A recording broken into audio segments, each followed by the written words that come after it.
Pinagmumula naman po ng usok na nararanasan sa Malabago, Calasiao, nilinaw ng barangay. Para sa detalye ng balitang yan, kasama natin Idol Denise Brillante.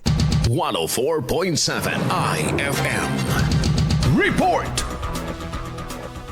Nilinaw ng pamunuan ng Barangay Malabago sa bayan ng Calasiao ang pinagmulan ng usok na nararanasan sa ilang bahagi ng lugar na ayon sa kanila ay mula sa sunog na naganap sa Material Recovery Facility ng barangay. Ayon sa pabatid ng barangay, bandang alas 9 ng gabi noong Enero 1 nang sumiklab ang apoy sa MRF na umano'y sanhi ng mga itinapong paputok sa pagsalubong ng bagong taon. Agad namang rumesponde ang Barangay Council katuwang ang mga opisyal ng munisipyo, Bureau of Fire Protection at Solid Waste Management Team upang makontrol ang sunog at maiwasang kumalat sa mga kalapit na lugar. Bagamat naapula na ang apoy, usok pa rin ang nararanasan sa kasalukuyan na nagmumula sa ilalim ng pasilidad. Dahil dito, pinayuhan ng barangay ang mga residente, lalo na ang mga bata, matatanda, buntis at may karamdaman na magsuot ng face mask kapag lalabas. Iwasan ang matagal na pananatili sa labas, isara ang mga bintana at pinto kapag makapal ang usok at uminom ng sapat na tubig. Sa ngayon ay sinusubukan ng kuna ng IFM News Dagupan ng pahayag ang BFP ukol sa insidente. Iniyak naman ng barangay ang patuloy nilang pakikipag-ugnayan sa lokal na pamahalaan at iba pang ahensya upang tuluyang mawala ang usok at masiguro ang kaligtasan ng mga residente. Kasama mula rito sa IFM News Dagupan, ito si Idol Denise Brillante, Tatak, IFM.